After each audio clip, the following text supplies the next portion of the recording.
या ठिकाणी गिरीश भाऊ महाजन साहेब यांचा फोन आहे। हॅलो, हा भाऊ, बोला बोला बोला, ते सांगा ना काय म्हणणं तुला।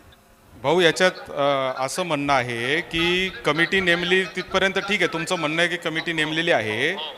आमचं म्हणणं आहे तीनच मागण्या प्रमुख आहे का ज्या कमिटीला 60 दिवसाची मुदत दिलेली आहे त्याला कोणत्याही परिस्थितीत मुदतवाढ न देता त्याला कोणत्याही परिस्थितीमध्ये तो निकाल जो आहे त्या कमिटीचा तो 60 दिवसात लागला पाहिजे।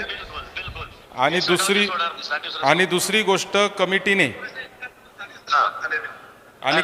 दुसरं आमची मागणी अशी आहे की कमिटीने फक्त तांत्रिक मुद्दे न तपासता जनभावनेचा पण विचार केला पाहिजे।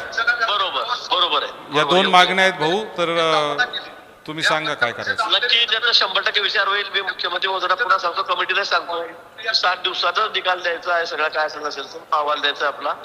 हो, काय अडचण नाही। जनसुनवाई झाली पाहिजे भाऊ, कमिटी गावोगाव तालुक्यात आली पाहिजे। नक्की नक्की, आपण जसे कमिटीला सांगतो मी ते सगळं आपलं ऐकून घेतील।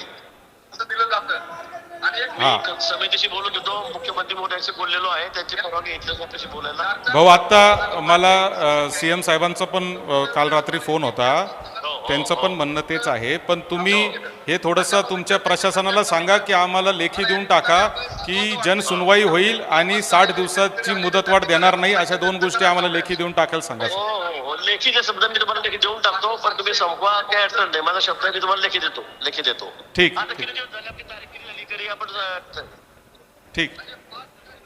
आपली काय तारीख होती ती आपण कधी झाली समिती मला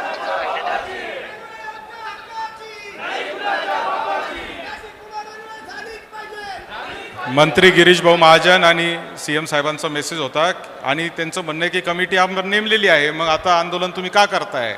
तर आम्ही त्यांना हे सांगितले की हे आंदोलन जनभावना तुमच्यापर्यंत पोहोचवण्यासाठी आहे। कमिटी कोणत्याही परिस्थितीमध्ये 60 दिवसापेक्षा जास्त त्याला मुदतवाढ मिळणार नाही याची जबाबदारी सरकारने घेतली पाहिजे। आणि दुसरी गोष्ट म्हणजे कमिटी फक्त तांत्रिक मुद्दे न तपासता कमिटीने तालुक्यामध्ये येऊन जनभावनेचा देखील विचार केला पाहिजे। या दोन मागण्या आपल्या आहेत।